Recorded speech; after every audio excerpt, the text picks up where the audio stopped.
ओम ब्रह्मा मुरारी त्रिपुरांतरकारी भानु शशि भूमि सुधो बुधश्च गुरुश्च शुक्र शनि राहु केतव सर्वे ग्रह शांतिकरा भवन्तु।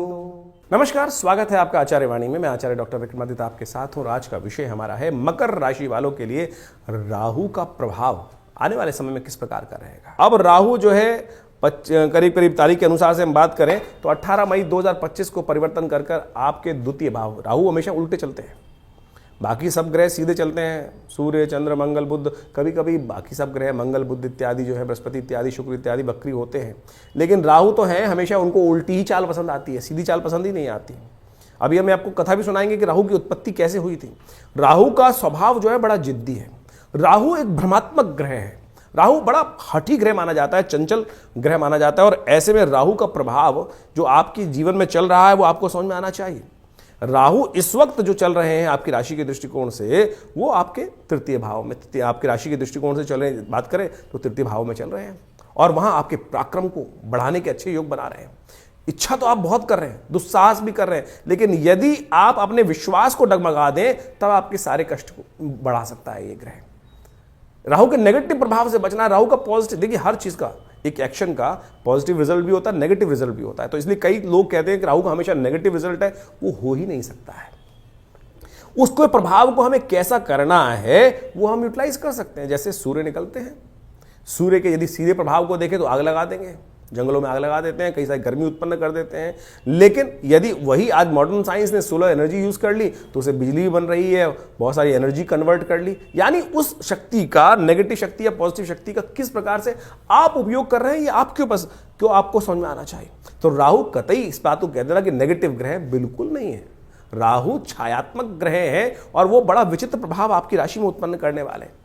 और ऐसे में यदि आप राहु जो भ्रमता उत्पन्न कर देते हैं, राहु का प्रभाव जो है ना वो धूम्र की तरह है, शंकाएं उत्पन्न कर देता है। तो राहु इस वक्त आपके तृतीय भाव में चलते हुए क्या कर रहा है, जबरदस्ती आपके मन में लोगों के प्रति नेगेटिव भाव उत्पन्न कर देते हैं, भ्रम उत्पन्न कर देते हैं कि ये व्यक्ति मेरे साथ ठीक कर रहा है नहीं कर रहा, ये नौकर मेरा काम कर रहा है, कहीं चोर तो नहीं है, ये व्यक्ति जो दोस्त है हमारा कहीं मुझे धोखा तो नहीं दे रहा, कहीं पार्टनर धोखा तो नहीं दे रहा। भाई बहन के साथ भी विवादास्पद उत्पन्न कर देते हैं। और यदि इस भ्रमात्मक स्थिति को आपने ठीक कर लिया, कारण क्या है कि राहु इस वक्त जो चल रहे थे पिछले करीब 18 महीनों से वो चल रहे थे अभी एक बृहस्पति की राशि में, देवतुल्य राशि है। और देवता और जो विशेष तौर पर दानव है, राहु खुद दानव है, और वो अभी कथा के माध्यम से हम आपको समझाएंगे कि किस प्रकार से कथा निकलती है। उसके मूल तत्व को आप समझ लेंगे तो बहुत अच्छे से उसका प्रभाव समझ सकते हैं। तो वहां पर बृहस्पति की राशि में चलते हुए और भ्रमात्मक स्थिति, संकोच में है राहु। क्या होता है कि अब जिसका मेरा कोई ऐसा मित्र हो कि जिसके साथ मेरी अच्छी बनती नहीं है और वहां मैं उसके घर में चला जाऊं तो बड़ा अनकन्वीनियंट फील करूंगा, तो राहु वहां पर बड़े अनकन्वीनियंट रूप में चलते रहे। लेकिन तृतीय भाव के राहु हमेशा अच्छे माने जाते हैं, गोचर में अच्छे माने जाते हैं, तो उन्होंने कई स्थिति अच्छी बनाई, लेकिन साथ साथ सप्तम भाव जो दृष्टि उनकी पड़ रही थी वहां कई कष्ट देने की योग देती है। इसके साथ साथ पंचम और नवम दृष्टि भी मानी जाती है कई ज्योतिषी गणों के अनुसार से। यदि उन दृष्टि की बात करें तो राहु का जो प्रभाव वहां उत्पन्न हो रहा है उस दृष्टि के अनुसार से, तो वहां पर भी राहु का प्रभाव को हम समझें तो वो विशेष तौर पर कहीं ना कहीं आपके लिए लाभ के रास्ते भी खोल सकते हैं। और राहु जो दे रहे हैं वो विशेष तौर पर दे रहे हैं जो लाभ का प्रभाव दे रहे हैं वो समस्याओं को हटाने का प्रयास भी करें, लेकिन तब जब आप अपने में विश्वास रखें, भ्रम ना उत्पन्न करते हैं। यदि आप क्लियर वॉइस के साथ काम करेंगे तो बहुत सारी स्थितियों को ठीक करने का योग बना सकते हैं। लेकिन अब जब राहु का परिवर्तन होगा 18 मई 2025 के दिन से, वो रहेगा दिसंबर 2026 तक के लिए, ये बड़ा महत्वपूर्ण है। क्योंकि राहु का जो बदलाव होगा वो होगा अपनी एक मित्र की राशि में। मित्र की राशि क्या, शनि जो है वो भी खुद भी उसी प्रवृत्ति के ग्रह हैं। इस कलिकाल में शनि और राहु सदृश माने गए हैं, यथा शनि यथा राहु का प्रभाव कहा गया है, उसी प्रकार से एक ही कैटेगरी में आते हैं। और वहां जाकर आपके धन वाले भाव में, जब जो विशेष तौर पर आपकी राशि के दृष्टिकोण से द्वितीय भाव जो है आपका धन का भाव है, वहां शनि की राशि पड़ी हुई है, वहां जाकर जब राहु स्थित हो जाएंगे इन 18 महीनों में, तो क्या कर सकते हैं, ये विशेष तौर पर आपके लिए कई मामलों में लाभ की स्थिति बना सकते हैं, आपके लोन को क्लियर करवा सकते हैं और आपकी धन की स्थिति को बहुत ठीक कर सकते हैं। लेकिन परिवार का भाव भी है वो, या परिवार में भ्रमात्मक स्थिति उत्पन्न कर सकते हैं। ये बात ध्यान रखनी पड़ेगी आपको विशेष तौर पर। संबंधों के साथ ये भ्रम की स्थिति उत्पन्न कर सकते हैं। व्यवसाय स्थल पर आपके लिए भ्रमात्मक वातावरण बना सकते हैं।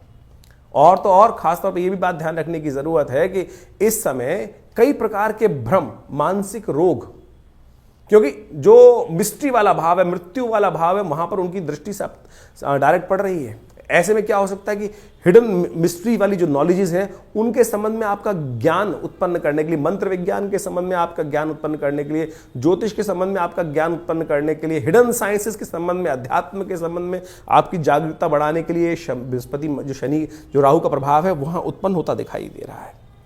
शेयर बाजार में थोड़ा ध्यान रखते हुए कार्य करना है।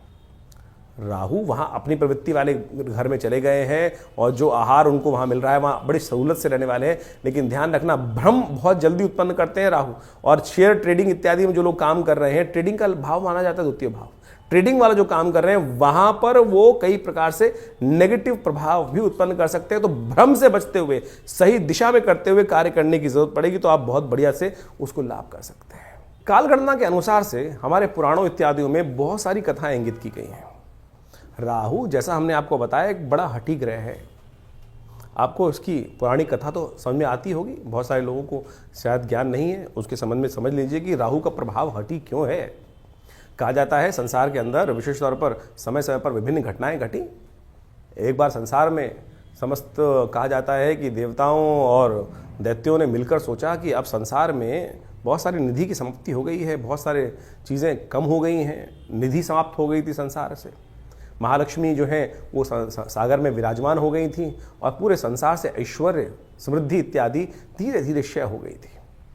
तो कहा जाता है कि आवश्यकता आविष्कार की जननी है। जिस प्रकार से तो देवताओं ने और दैत्यों ने मिलकर कुछ विचार किया, क्यों ना शोध किया जाए, मंथन किया जाए। तो उन्होंने सागर मंथन करने के लिए सुंदर व्यवस्था बनाई। जब सागर मंथन किया, उसमें से विभिन्न विभिन्न रत्न, 14 रत्न जिनके बारे में कहा जाता है, वो उपस्थित हुए। महालक्ष्मी उपस्थित हुई, चंद्रमा उपस्थित हुए, ऐरावत हाथी उपस्थित हुआ, उच्च श्रवा घोड़ा उपस्थित हुआ, काल जो जहर था वो उपस्थित हुआ और साथ साथ अमृत भी उपस्थित हुआ। अमृत यानी वो तत्व जो इस संसार में अमरता को प्रदान करते हैं। हम सब मानव हैं और हम सब की इच्छा क्या होती है, किसी प्रकार भी संसार में मृत्यु लोक में आने के बाद जाए ना, अमृत तत्व किसी ना किसी प्रकार से मिल जाए। देवताओं और दैत्यों में भी यही बहस की मुद्दा बना।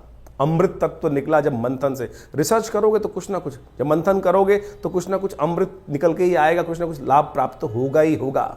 जैसे दूध को मथा जाए तो उसमें से मक्खन निकलेगा ही। हर एक की इच्छा होती है मक्खन को किसी प्रकार से उपयोग किया जाए, लेकिन जो ग्वाला होता है उसको निकाल कर बेच देता है, पैसा कमा लेता है उससे। उसी प्रकार से जब अमृत निकल कर आया तो अब देवताओं ने और दैत्यों में छीना झपटी शुरू हुई।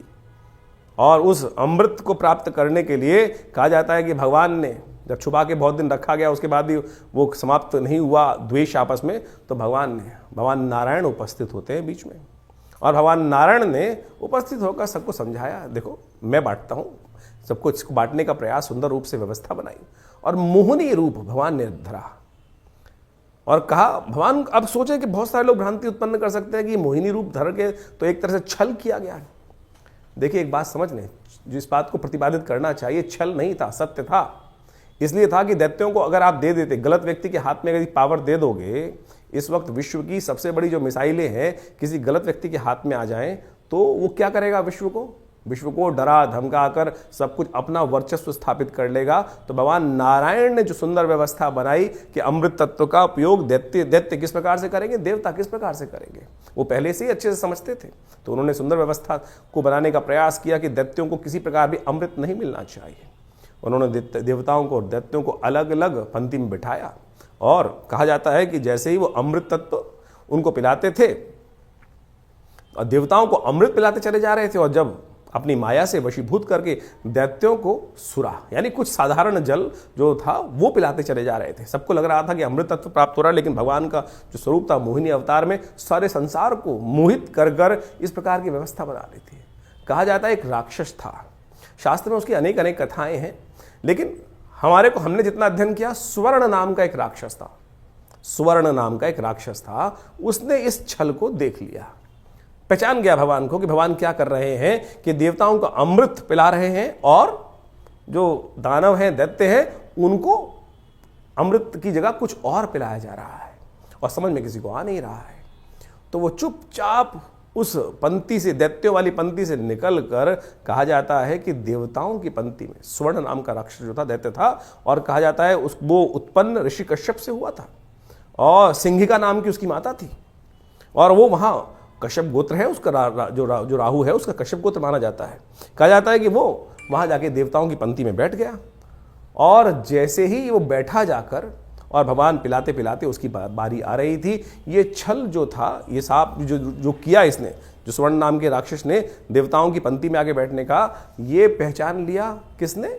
सूर्य ने और चंद्रमा ने। सूर्य और चंद्रमा ने ये सूचना देवराज इंद्र को दी और देवराज इंद्र ने ये सूचना जैसे ही भगवान को दी कि भगवान आप जिसको अमृत पिलाने जा रहे हैं वो देवता नहीं, राक्षस है, दानव है, स्वर्ण नाम का राक्षस है। तो भगवान ने जैसे ही पान करवा रहे थे भगवान उस देवता स्वरूप में बैठे हुए उस राक्षस को, स्वर्ण को, तो उसने जैसे ही पान किया तो भगवान ने जैसे ही उसको मुंह में जा चुका था उसके अमृत जो था, भगवान ने चक्रधारी भगवान ने चक्र चलाकर उसकी गर्दन काट दी। जो मुख था वो राहु बन गया और जो अधोभाग था वो केतु के रूप में उपस्थित हो गया। तो समझे ये स्वभाव कैसा है।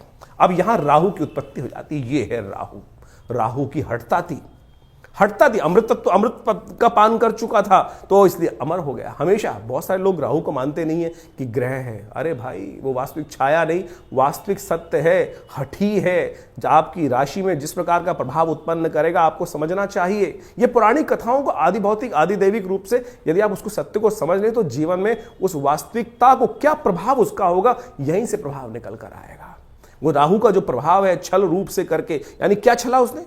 अपने उस मंतव्य को पूर्ण करने के लिए उस राक्षस योनि से हटकर देवताओं की पंक्ति में जाकर बैठ गया और भगवान तक को, सोचें कितनी बड़ी सुंदर ये कथा क्या समझा रही है कि भगवान तक को, यहां भगवान ने नहीं छला, यहां भगवान तक को छलने के लिए राहु उपस्थित हो गया। तो राहु इस प्रकार का ग्रह है कि जो आपको, किसी भी धर्मात्मा व्यक्ति को छल सकता है अपनी हठता को पूर्ण करने के लिए। तो इस भाव को समझे कि राहु क्या प्रभाव आपके जीवन में उत्पन्न कर रहा है। ये हमने जो राहु का ग्रह का प्रभाव आपको बताया ना कि आपकी राशि के अनुसार से आपकी जन्म पत्री में किस भाव में कहां बैठकर किस प्रकार का प्रभाव उत्पन्न करेगा, क्या कराएगा आपके लिए। तो सत्य रूप में इस कथा को हमने इसलिए उपस्थित किया है कि वो आप समझ सकें राहु का प्रभाव नेगेटिव भी होता है, पॉजिटिव भी होता है। हर व्यक्ति के अनुसार से ऐसा नहीं है कि नेगेटिव ही होगा। तो आपकी राशि के अनुसार से जो प्रभाव हमने समझाया है उसके लिए आपको सही रूप से कुछ उपायों की आवश्यकता है। मकर राशि वालों, देखो आपने अभी राहु का प्रभाव समझा कि आपके लिए राहु है क्या वास्तविक तौर पे। ये कथा हम इसलिए डालते हैं यहां पर कि राहु की वास्तविक स्थिति को हम समझा सकें। ज्योतिष एक प्रमाणिक ग्रंथ चीज है और हमारे शास्त्रों में एक एक चीज वर्णित की गई है। तो जैसा हमने कहा कि राहु का जो परिवर्तन का योग जो है वो आपके लिए विशेष तौर पर जो आपके द्वितीय भाव में बनकर आया है, धन वाले भाव में बनकर आया है, कुटुंब वाले भाव में बनकर आया है, ट्रेडिंग वाले भाव में बनकर आया है, ये कई मामलों में आपके लिए अच्छा हो सकता है क्योंकि वो आपकी प्रोग्रेस को देने के अच्छे से योग बना सकता है।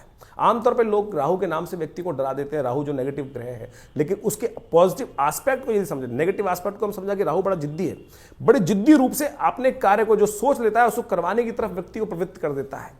और यदि वो नेगेटिव काम में जाएगा तो नेगेटिव तरफ ले जाएगा, अच्छे काम की तरफ जाएगा तो अच्छे काम की तरफ ले जाएगा। अब आपका डिपेंड करता है कि आपकी कुंडली में ओवरऑल राहु किस प्रकार का है। इस वक्त राहु का प्रभाव ऐसा है कि कभी किस्मत का हाल बड़ा अच्छा, कभी किस्मत का बड़ा नेगेटिव, यानी दोनों तरह के हाल, यानी दुस्वाभाविकता की स्थिति में राहु महाराज इस भाव में आकर अपना खेल रचने वाले हैं आपके लिए। और ऐसे में अपने जीवन, जो शादीशुदा लोग हैं उनको जीवन साथी का बहुत ध्यान रखने की जरूरत है। अननेसेसरी के भ्रम ना उत्पन्न करें। लोगों के कैरेक्टर पर यह भ्रम उत्पन्न कर देगा तो आपके लिए बहुत नेगेटिव प्रभाव उत्पन्न करने का योग दे देगा। ऐसे में राहु को ठीक करने के लिए सबसे बढ़िया श्रेष्ठ उपाय जो हमको दिखाई देता है कि आप त्रिनेत्रधारी भगवान शंकर का नित्यपति तिल से डालकर रुद्राभिषेक करने का प्रयास करें। ओम नमः शिवाय का जप करते हुए भगवान शंकर का नित्यपति अभिषेक करेंगे तो ये आपके लिए बड़ा श्रेष्ठ रहेगा। राहु के वैसे तो शास्त्रों में अनेक उपाय बताए गए हैं, उन सबको भी आप कर लें तो बहुत अच्छा रहेगा, लेकिन सबसे श्रेष्ठ आपकी राशि के दृष्टिकोण से हमें दिखाई देता है राहु के मंत्र का जप। ओम भ्रांग भ्रीं भ्रौं से राहवे नमः, इस मंत्र का जप कर लीजिए। और खासतौर पर ध्यान रखने का प्रयास करें, ये परिवार का भाव है, कुटुंब भाव है आपके, विशेष तौर पर ये माना जाता है द्वितीय भाव बड़ा इंपॉर्टेंट होता है। ऐसे में विशेष तौर पर दोनों आंख बंद कर नित्यपति शाम के समय ओम नमः शिवाय का जप, ये श्रेष्ठ रहेगा और आपके लिए समस्त रूप से कष्टों को दूर करने वाला होगा। वैसे शास्त्र में अनेक उपाय बताए गए हैं, उन सबको करेंगे तो बहुत अच्छा रहेगा आपके लिए। राहु ग्रह को ठीक करने के लिए शास्त्र में अनेक अनेक उपाय बताए गए हैं। राहु भ्रमकारक ग्रह है, राहु वास्तव में मिथ्यात्मक ग्रह है, राहु बड़ा महत्वाकांक्षी है और इन सब का प्रभाव राहु पर जब पड़ता है तो उसके लिए ठीक करने के लिए देखिए, सकल पदार्थ हैं जग माही कर्महीन पुरुष पावत नाहीं, ये तुलसी बाबा ने बहुत सोच समझ के एक बात लाइन लिखी है।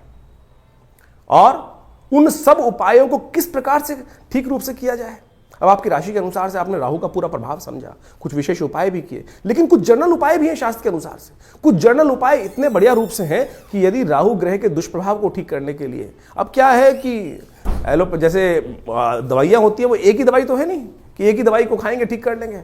अब हर भ्रांति के व्यक्ति को ठीक करने के लिए 5 उंगलियां बराबर नहीं है, अरबों लोग हैं और अरबों लोगों के हिसाब से अनेक अनेक उपाय। किसकी भ्रांति, किसी की दीक्षा, किसी का मंत्र में इच्छा ना हो तो राहु का उपाय कैसे करेगा, किसी की किसी और चीज में इच्छा ना हो तो वो कैसे राहु का उपाय ठीक करेगा। तो हम अनेक उपाय आपके समक्ष उपस्थित कर रहे हैं। देखिए, वैसे तो सबसे श्रेष्ठ जो है वो जो उपाय है राहु के, वो तो मंत्र, दान और साथ में औषधि विज्ञान के अनुसार से जो उपाय बनते हैं वही बनाने चाहिए। 3 तरह के उपाय शास्त्र में सुंदर रूप से प्रमाणित जो बताए गए हैं, 3 कैटेगरी के उपाय, वो है सबसे पहला मंत्र, फिर दान और उसके बाद औषधि। प्रकृति से जो औषधि उत्पन्न होती हैं वो सब राहु के नेगेटिव प्रभाव को ठीक करने के लिए बहुत अद्भुत कार्य करती हैं। उन सबको सही समय पर सही रूप से कर लिया जाए तो बहुत अच्छे से लाभ मिलता है। सबसे पहले तो यह समझने का प्रयास करना चाहिए कि राहु हमारी कुंडली में नेगेटिव प्रभाव कर रहा है या हमारी कुंडली में पॉजिटिव प्रभाव कर रहा है। एक बात सीधी तरह से हम आपको सिद्धांतिक तौर पर समझा देते हैं। राहु का संबंध बिल्लियों के साथ होता है। देखिए, यदि आपकी कुंडली में राहु नेगेटिव चल रहा है तो देखिएगा आपके घर के आसपास या तो बिल्लियां रो रही होंगी, बिल्लियां लड़ रही होंगी, रात्रि में बिल्ली के रोने की आवाज़ आती है, बिल्ली के लड़ने की आवाज़ आती है, तो समझ लेना चाहिए आपका राहु का प्रभाव कहीं ना कहीं नेगेटिव चल रहा है। कहीं ना कहीं राहु का प्रभाव आपकी कुंडली में नेगेटिव है। और यदि आप अध्यात्म से विमुख हो रहे हैं, राहु का प्रभाव एक सबसे बड़ा है, राहु ग्रहण कारक ग्रह है। राहु सूर्य को भी ग्रसित कर लेता है, जैसे हमने आपको समझाया।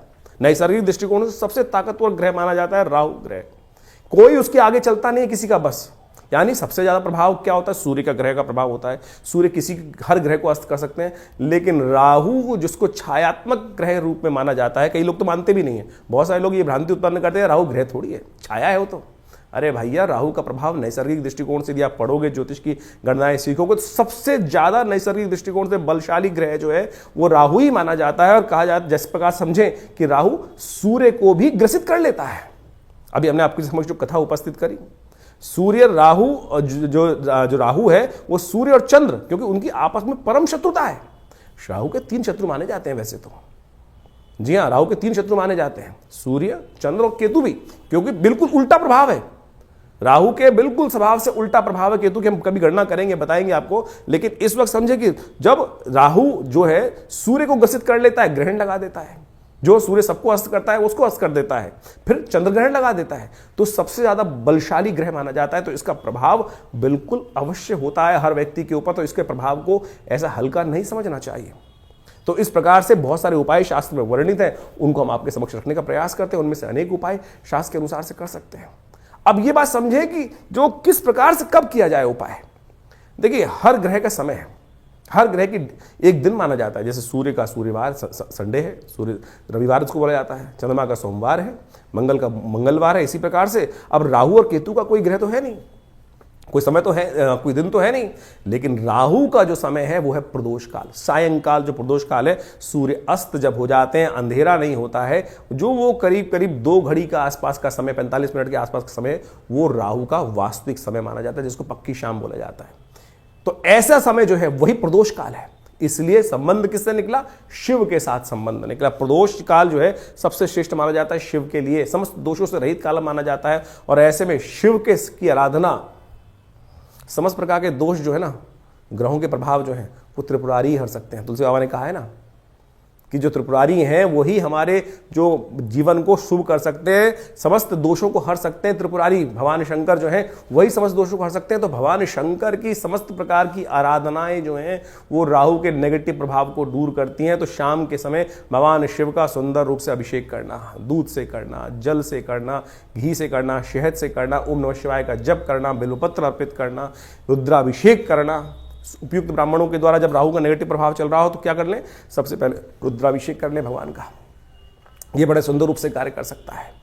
और साथ साथ क्या करें, ओम भ्रांग भ्रींग भ्रौंग, जैसा हमने आपको बताया अभी कुछ देर पहले, ओम भ्रांग भ्रींग भ्रौंग से राहवे नमः, ये राहु का बहुत अच्छा मंत्र है, इसका जप कर लिया कीजिए। एक और राहु का उपाय प्रभाव बताए, राहु का मंत्र जप जो करें रुद्राक्ष की माला से कर सकते हैं, वो कोई दिक्कत नहीं है, लेकिन बड़े शुद्ध रूप से करें। बड़ा सीधा साधा मंत्र है, ओम भ्रांग भ्रींग भ्रौंग से राहवे नमः। एक काम और कर सकते हैं, जो पूजा वाले नारियल होते हैं ना, जब राहु का नेगेटिव प्रभाव किसी प्रकार भी ठीक ना हो रहा हो तो एक काले कपड़े में शनिवार के दिन रात्रि के समय शाम को जब सोए तो अपने सिराने 4 पूजा वाले नारियल काले कपड़े में लपेट के रख लें और सुबह किसी चलते पानी में उसको प्रवाहित कर दिया करें। ये राहु का बहुत अच्छा नेगेटिव प्रभाव को दूर करने के लिए अद्भुत उपाय है।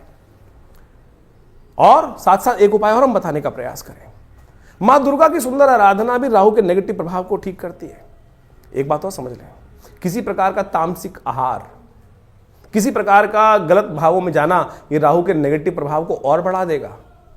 राहु किसका प्रतीक है, अभी हमने आपको कथा समझाई, राहु जिद का प्रतीक है। अभी आपके मनोभाव में यदि जिद आ रही है तो यानी वो समझ लीजिए राहु नेगेटिव प्रभाव उत्पन्न कर रहा है, इतना हटी कि जाकर भगवान के उस छल को पहचानने के बाद उस भी अपनी हटता पे अड़ा रहा। देखिए सामने किससे लड़ने जा रहा था, एक साधारण राक्षस भगवान नारायण से लड़ने के लिए उपस्थित हो गया और उनके विमुख जाकर यानी अपनी हटता, अपने मंतव्य को पूर्ण करने के लिए इतना हटी राहु ग्रह है कि जाकर वहां बैठ जाता है। उसको पता था मेरा क्षय होना निश्चित है, लेकिन फिर भी दाव खेल जाता है। तो ऐसा हटी राहु ग्रह है, उसको ठीक करने के लिए गोमेद रत्न बड़ा अच्छा है। 8 रत्ती का गोमेद आप धारण कर सकते हैं, लेकिन शुद्ध रूप से मिल जाए तो। आज की तारीख में तो रत्नों का ऐसा हिसाब किताब हो गया है कि वो लैब में बनाकर लोग बेच देते हैं, फिर वो कल्चर्ड है तो क्या उत्पन्न करेंगे। इसके साथ साथ आप राहु का जो प्रभाव है वो भी उसको ठीक करने के लिए कार्य कर सकते हैं। आप एक काम कर सकते हैं, कोयला लेकर यदि शाम के समय चलते पानी में उसको प्रवाहित कर दीजिए, कभी कभी ये उपाय कर लिया कीजिए। मूली का दान करना भी राहु के लिए बड़ा अच्छा उपाय माना जाता है। एक उपाय और बताया आपको हम, बड़ा सुंदर उपाय है। देखिए राहु जो प्रभाव है ना, वो भ्रम का प्रभाव है। भ्रम छाया कारक ग्रह है। राहु के उपाय को, राहु के नेगेटिव प्रभाव को ठीक करने के लिए काम कर सकते हैं आप नित्य प्रति। देखिए हमने जैसे कहा कि औषधि जो विज्ञान है वो बड़ा सुंदर है। अपने घर में गूगल की धूम्र उपस्थित किया करें। शाम के समय अवश्य काम करें कि एक कोयले का जो या लकड़ी का बना लीजिए कोयला, उसके अंदर हवन इत्यादि की सामग्री डालकर उस जो लकड़ी का कंडा है उसको रख लीजिए, या गोबर का जो विशेष तौर पर जो उपला बनाया जाता है उसमें आग लगाने के बाद उसके ऊपर थोड़ी सी गूगल अष्टगंध के अंदर आती है गूगल, एक पेड़ का गोंद होता है गूगल के पेड़ का, उसको डाल दिया जाए। ये बड़ा सुंदर प्रभाव है। राहु के नेगेटिव प्रभाव को धूम्र उपस्थित कर आप राहु के नेगेटिव प्रभाव को ठीक कर सकते हैं। राहु के विभिन्न कोण हैं। जो नैऋत्य कोण माना जाता है वो राहु का कोण माना जाता है। उस कोण को, घर को साफ रखने का प्रयास करें, गंदगी ना रखें उस कोण को। उस राहु जब नेगेटिव हो रहा होता है, समझ लीजिए उस कोण में घर में नेगेटिव आनी शुरू हो जाती है। उस कोण में कम से कम जूते ना रखें। नैऋत्य कोण में जूते ना रखने का प्रयास करें, गंदा न रखने का प्रयास करें। और तो और समझे, राहु का नेगेटिव प्रभाव जब हो रहा हो, घर के दरवाजे जो है वो क्या होता है, आवाज करने लगते हैं, ची ची की आवाज आने लगती है, चिटकनी खराब होने लगती है, तो उनको ठीक रखने का प्रयास करें। ये सब वास्तविक दृष्टिकोण से भी बड़ा सुंदर उपाय है। इनको रखने का प्रयास ठीक करेंगे तो बहुत सुंदर रूप से लाभ प्राप्त होगा। जो आपके घर में राहु क्या है, एक नेगेटिव ग्रह है और धूम्रात्मक ग्रह है। कोशिश ये करें आपके घर में गंदगी नहीं होनी चाहिए। जैसे आपके नहाने की जगह, स्नान करने की जगह है, वहाँ बहुत सारी, कई बार क्या होता है काई लगी है, कुछ लगी है, घर में बहुत सारी सीलन आई हुई है, तो समझ लीजिए राहु का नेगेटिव प्रभाव आपके जीवन में चल रहा है। उसको तुरंत ठीक करने का प्रयास करें। फटी हुई चप्पल पहन रखी है, ये राहु का नेगेटिव प्रभाव है। और अब क्या होता है कि व्यक्ति चलाए चले जाते, दरिद्रता को पाल के रखते हैं। तो ऐसे में उनको ठीक करने का आपको प्रयास कर लेना चाहिए। यदि इन सब चीज़ों को, हमने जो उपाय बताए उनको आप कर लें। राहु का यंत्र अपने आप में बहुत जबरदस्त चीज़ है। राहु के मंत्र से करीब 18,000 मंत्र को जप करके ओम भ्रांग भ्रींग भ्रौंग से राहवे नमः, इस मंत्र से सिद्ध करा हुआ राहु का यंत्र आप स्थापित कर सकते हैं। ये 1.5 साल तक बिल्कुल रूप घर में रखें। उसका नेगेटिव प्रभाव यदि सही रूप से जप हुआ है, बहुत सारे लोग तो जप ही नहीं करते हैं, केवल लिया और आज की तारीख में बाजार में जितने मिल रहे हैं राहु के यंत्र के रूप में उपस्थित किया गया, वो केवल आकृति नहीं है, उसको जो जैसे आप मान के चले मूर्ति प्रतिष्ठा की जाती है मंदिर के अंदर, तो मूर्ति को प्रतिष्ठा करने के लिए एक पूरा विज्ञान है, उसके अनुसार से पूजा पाठ कर 10-12 दिन तक उसकी व्यवस्था की जाती है, तब वो प्रतिष्ठित होती है। उसी प्रकार से यंत्र भी प्रतिष्ठा करने की सुंदर व्यवस्था बनाई गई है शास्त्रों के अनुसार से, तब तो वो जागृत हुआ, नहीं तो केवल वो आकृति है, नहीं तो केवल वो कागज का टुकड़ा है या जिस पे भी बना हुआ है उसका टुकड़ा है। यदि सिद्ध राहु के यंत्र को स्थापित कर आप चांदी के पत्रे पर लगा रहे अपने घर के द्वार पर लगवा दें तो राहु के नेगेटिव प्रभाव को ठीक करने के लिए बहुत सुंदर रूप से कष्ट का निवारण करने का योग बन जाता है। तो ये छोटे छोटे उपाय हम आपको बताने का प्रयास कर रहे हैं। एक काम और कर सकते हैं, आप तांबे के लोटे में जल रखकर रात्रि में रखिए और सुबह सुबह उसको किसी कटीले वृक्ष में डाल दिया करें। ये राहु के नेगेटिव प्रभाव को दूर करने के लिए सबसे अच्छा उपाय माना जाता है। वट वृक्ष का संबंध राहु के साथ भी माना जाता है। वृक्षारोपण, किसी देवस्थल पर जाकर आपके द्वारा कोई वट वृक्ष लगाएं और घर के नैऋत्य कोण की तरफ लगाने का प्रयास करें। घर के नैऋत्य कोण की तरफ यदि आप कोई ऐसा बड़ा विशाल वृक्ष लगाकर दूर, घर से दूर, पार्क इत्यादि में नैऋत्य कोण की तरफ चलते हुए लगाएं और उसको नित्य प्रति पोषित करें, तो ये राहु के नेगेटिव प्रभाव को ठीक करने के लिए बहुत अच्छा उपाय कर सकता है। सीधे साधे उपाय जो हमने आपके समक्ष उपस्थित किए हैं, ये करेंगे तो बहुत अच्छा रहेगा। सबसे बढ़िया श्रेष्ठ उपाय भगवान शिव की आराधना, तिलोदक, तिल के जल से तिल मिलाकर उसके द्वारा भगवान का सुंदर अभिषेक, भस्म के द्वारा भगवान का अभिषेक करना, ये समस्त चीज़ों से राहु का नेगेटिव प्रभाव, देखिए इतने उपाय हमने आपको बताए, इनको समझ लीजिए, करेंगे तो बहुत सुंदर रूप से आपके नेगेटिव प्रभाव को ठीक करने के लिए राहु अद्भुत रूप से आपकी सहायता ही करेंगे, लाभ ही देंगे। तो ये आपने राहु का जो प्रभाव है आपकी राशि के अनुसार से समझा, लेकिन जन्मपत्री तो है, पूरे बहुत सारे ग्रहों का योगा योग का प्रभाव है, वो उसको समझना चाहिए। लेकिन एक स्पेसिफिकली ग्रह भी परिवर्तन कर जीवन में वारे न्यारे कर सकता है, इस बात को हमको समझना चाहिए। जन्मपत्री जो है बहुत ही वृहद वर्णन है ज्योतिष का, और उनमें अनेक योग आपकी जन्मपत्री में बने होते हैं, और जिनको विभिन्न शास्त्रों में पाराशर, जैमिन इत्यादि विभिन्न ऋषियों ने, विभिन्न संतों ने समय समय पर ज्योतिष के जो प्रकांड पंडित थे उन्होंने उपस्थित किया है। और उन सब ग्रहों की स्थिति को समझकर, यदि उन ग्रहों की स्थिति को समझें और उनका प्रभाव समझें और उसका प्रभाव हमारे पर किस प्रकार का होने वाला है, हम जिस वक्त जन्म लिए हैं, हमारे जन्मपत्री में जो ग्रहों का प्रभाव है वो किस प्रकार का है, यदि उसको सही समय पर समझ लिया जाए तो आने वाले समय को सही से समझकर जीवन के बहुत सारे कष्टों को दूर कर सकते हैं। कई बार क्या होता है कि जब भाग्य में बहुत कुछ कष्ट लिखा होता है तो हम सही जगह पहुंच नहीं पाते हैं। इसलिए भाग्य को, ज्योतिष विज्ञान जो है, ज्योतिष को विज्ञान कहा जाता है, ज्योतिष को शास्त्रों में जो विज्ञान की बात की गई है, देखिए सोचें कि आज नासा की जो गणना है वही हमारे ज्योतिष शास्त्र की गणनाओं को बिल्कुल मैच करती हैं। चाहे वो ग्रहण का प्रभाव हो, चाहे वो ग्रहों की दूरी हो, चाहे वो ग्रहों की गति हो, चाहे वो ग्रहों का जिस प्रकार से अस्त होना, दिखाई देना, किस प्रकार का योगा योग बनना है, कब, आज नहीं 100 साल बाद का भी गणना ज्योतिष शास्त्र के अनुसार से बताई जा सकती है, और वो बिल्कुल एग्जैक्टली मॉडर्न एस्ट्रोनॉमी के पॉइंट ऑफ व्यू से बिल्कुल एग्जैक्ट बैठती हैं।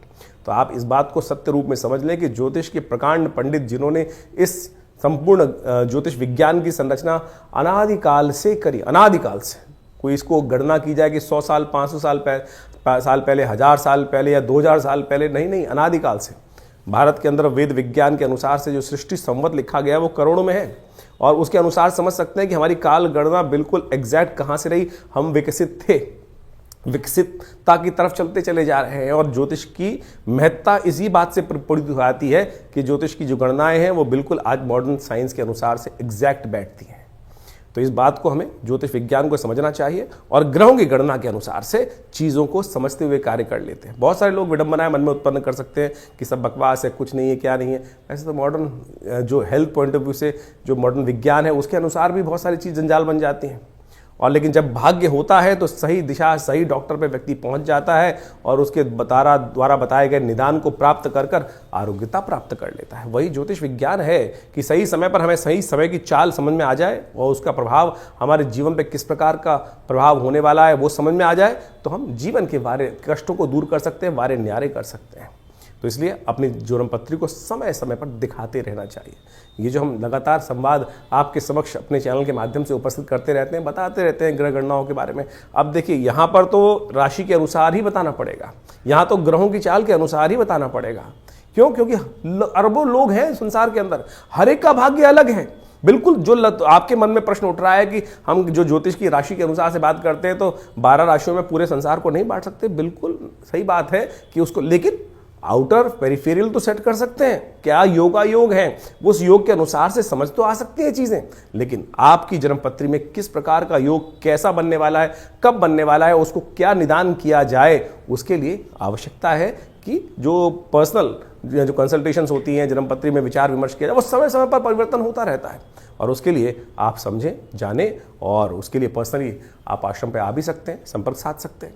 यह आश्रम जमुनापाद दिल्ली में स्थित है, विवेकानंद योगाश्रम, और यहाँ पिछले करीब 60-70 सालों से विभिन्न पराविद्याओं पर शोध चलता है। आचार्य श्री केशव देव जी महाराज के सानिध्य में रहकर हमको ये सुख प्राप्त हुआ कि जिसके द्वारा हमने इस ज्योतिष विज्ञान को उनसे बाल्यकाल से ही सीखा, समझा और उन विवेचनाओं को उपस्थित किया, बहुत सारे शोध किए, बहुत सारे मंत्रों का उपचार किया, बहुत सारे यज्ञ इत्यादि आज भी उसी रूप में चलते हैं। नित्य प्रति 8 घंटे यज्ञ चलता है विवेकानंद योगाश्रम में, जो आचार्य श्री केशव देव जी महाराज के द्वारा स्थापित किया गया।